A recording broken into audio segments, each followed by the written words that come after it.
मार्च इस्लामाबाद में जिस वजह से लेके जा रहे हैं, मैं सारे राहवाली के मेरे बाशऊर पाकिस्तानियों, आपने मेरी ये जो बात गौर से सुननी है, क्योंकि मैं चाहता हूं कि जब मैं इस्लामाबाद पहुंचूं और मैं आपको कॉल दूं तो आपने मेरे साथ मुझे इस्लामाबाद में मिलने के लिए, इस मुल्क की हकीकी आजादी की जहाद लड़ने के लिए आपने सबने मेरे पास आने हैं। अब पहली वजह क्या है? पहली वजह ये, जरा गौर से अभी मेरी बात सुनना। पता नहीं राहवाली मेरी कब आपसे मुलाकात होगी इसके बाद, तो गौर से मेरी बात सुने। सबसे पहले एक चीज अपने ज़हन में डाल लें कि जब तक एक माशरे के अंदर इंसाफ नहीं होता वहां खुशहाली नहीं आती। ये ज़हनों में डाल लो कि इंसाफ का मतलब क्या है, कि सारे शहरी कानून के सामने एक बराबर होते हैं। ताकतवर और कमजोर के लिए एक कानून होता है, इसको इंसाफ कहते हैं। पहले ये समझ है इंसाफ क्या होता है। इंसाफ का मतलब हर शहरी के जो हुकूक होते हैं उनकी उस मुल्क की अदालतें हिफाजत करती हैं। और मेरे नबी सल्लल्लाहु अलैहि वसल्लम ने मदीना में जब वो हिजरत करके गए मदीना, तो मुसलमान गरीब थे, बुरे हालात थे। इसको नीचे कर दो, नीचे कर दो। बुरे हालात थे, लेकिन मेरे नबी सल्लल्लाहु अलैहि वसल्लम ने सबसे पहले अदल और इंसाफ कायम किया। खुशहाली बाद में आई, पहले इंसाफ आया। मेरे सामने सिंगापुर, हम जाते थे, गरीब इलाका था, कहां पाकिस्तान और कहां सिंगापुर। हम सबसे तेजी से तरक्की कर रहे थे 50 साल पहले, 55-60 साल पहले। सिंगापुर आजाद होता है, एक उनका लीडर आता है और सबसे पहले इंसाफ कायम करता है। सिंगापुर में सबसे पहले कमजोर और ताकतवर के लिए एक कानून बनाता है, करप्शन खत्म हो जाती है। पाकिस्तान आज हमारी औसत आमदनी तकरीबन $2000 है। सिंगापुर और हमारी औसत आमदनी 55 साल पहले एक ही जितनी थी, क्योंकि सिंगापुर में इंसाफ कायम किया। आज हमारी तकरीबन $2000 है, सिंगापुर की $60,000 औसत आमदनी है। आगे निकल गया क्योंकि उसने रहमतुल आलमीन, मेरे नबी सल्लल्लाहु अलैहि वसल्लम सब इंसानों के लिए रहमत बन के आए थे।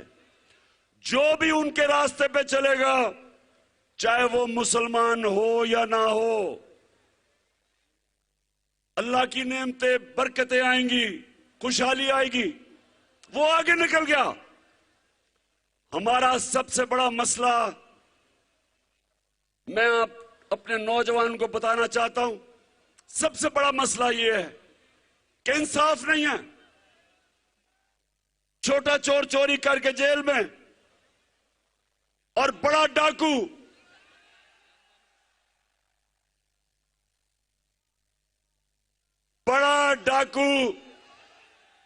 जूते पॉलिश करते करते चेरी ब्लॉसम आज प्राइम मिनिस्टर बन गया।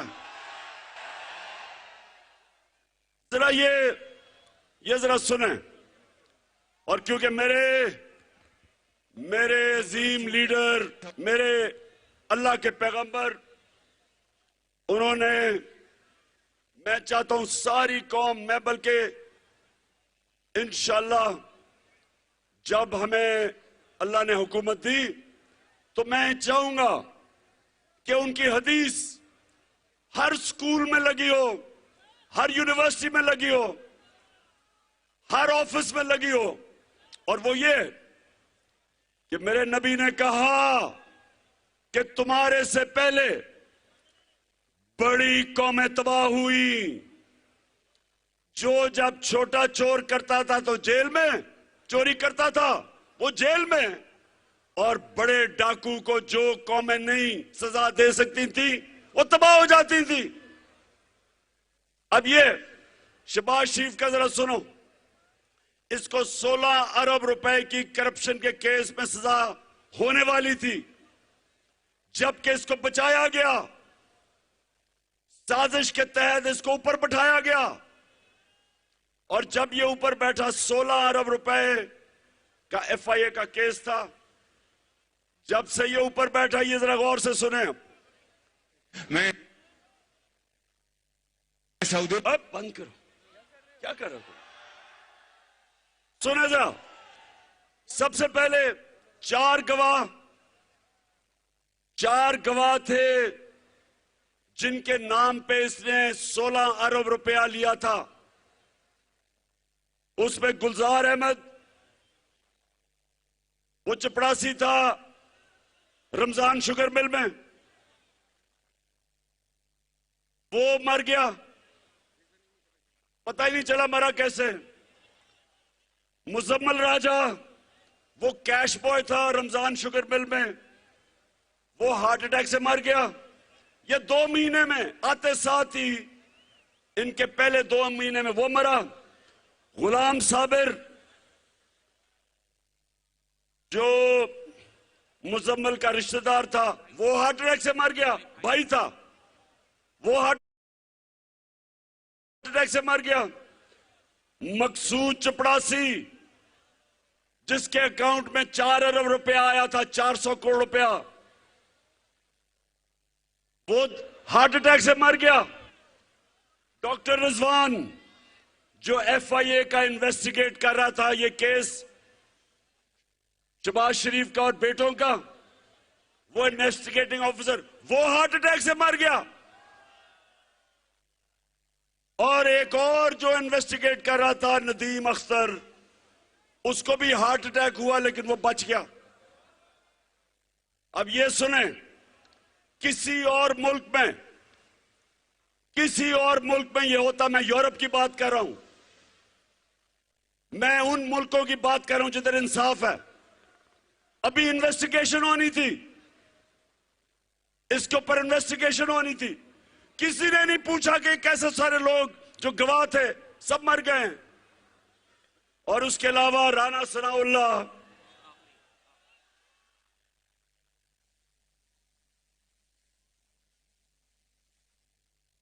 सनाउल्लाह का एक ऑफिसर करप्शन में इन्वेस्टिगेट कर रहा था, उसका नाम था इमरान रजा। पता चला जी वो खुदकुशी उसने कर दी है, कोई इन्वेस्टिगेट नहीं हुआ। मैं ये आपके सामने क्यों कह रहा हूं कि कभी भी हमारा मुल्क तरक्की नहीं कर सकता जब तक यहां इंसाफ ना हो, जब तक ताकतवर को कानून के नीचे ना लेके आए। मैंने 3.5 साल जो मैं इक्तदार में था, पूरी कोशिश की कि बड़े बड़े इस मुल्क के जो मुजरिम और डाकू जो 30 साल से इस मुल्क को लूट रहे थे, मैंने पूरी कोशिश की कि किसी तरह इनको सजा हो, लेकिन खुफिया हाथ थे, इनको सजा नहीं होती थी। कभी जज बेंच टूट जाता था, कभी कमर में दर्द हो जाती थी किसी की, केस लंबा चल जाता था। हम कुछ नहीं कर सके क्योंकि नैब मेरे हाथ में नहीं थी। जो नैब कंट्रोल कर रहे थे उन्होंने इन चोरों को बचाया जो आज हमारे ऊपर मुसल्लत किए हुए हैं। और जब से ये आए हैं, राह वाली ये सुन लो, जब से यहां किसान है, ये चावल का इलाका है, किसानों को आज पता है कि हमारे वक्त पे डीजल जो ट्यूबवेल पे इस्तेमाल होता है, ट्रैक्टर पे इस्तेमाल होता है,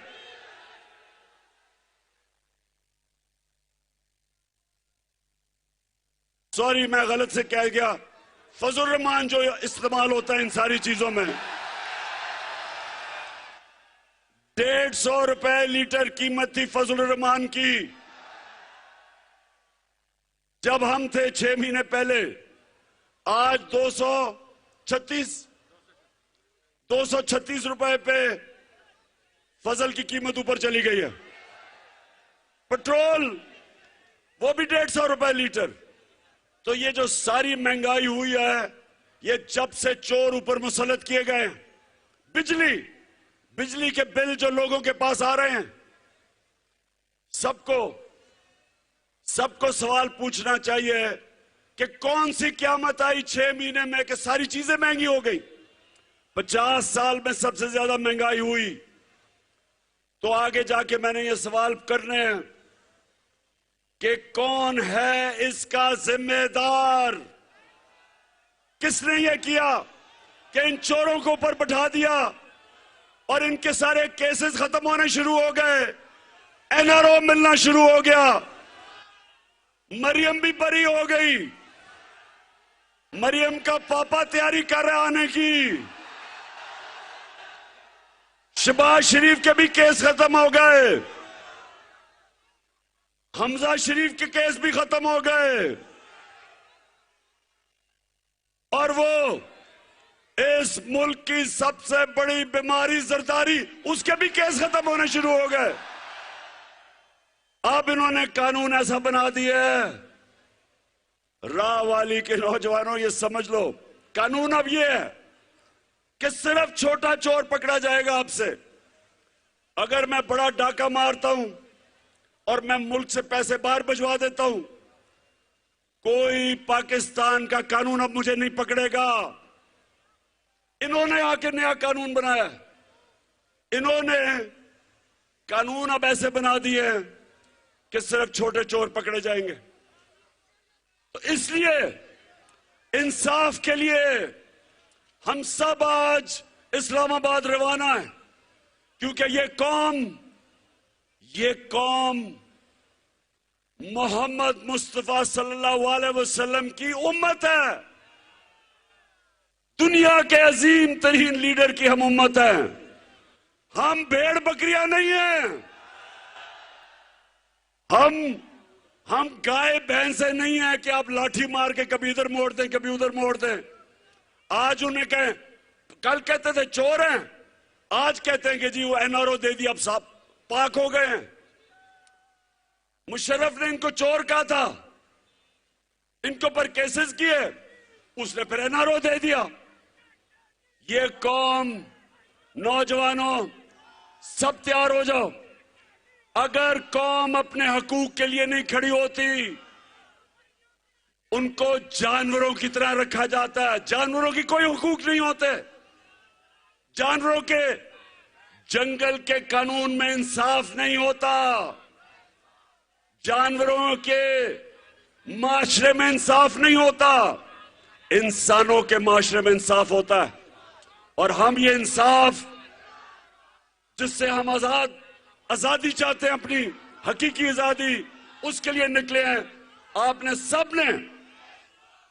सबने मेरे साथ देना है। और मैं आप सबके सामने आखिर में ये कहता हूं कि मेरी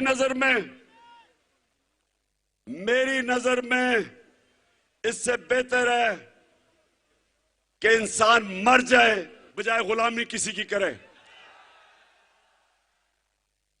मैं मियां तारिक तुम्हारा भी शुक्रिया अदा कर रहा हूं, और जमाल नासिर आपका भी, जो आपने मेहनत की। और मैं आप सबसे आखिर में हल्फ लूंगा, हाथ खड़ा करके आपने मेरे साथ हल्फ लेना है। मैं यहां से पढ़ूंगा, आपने रिपीट करना है, हाथ ऊपर पीछे तक। बिस्मिल्लाहिर्रहमानिर्रहीम। हम हल्फ उठाते हैं कि हम पाकिस्तान के आइन की हमेशा पासदारी करेंगे, और हम कभी भी अल्लाह के सिवा किसी के सामने नहीं झुकेंगे, और हम हकीकी आजादी कि इस जिहाद में इमरान खान के साथ आखिर तक जद्दोजहद करेंगे। अल्लाह हम सबका हामी और नासिर हो।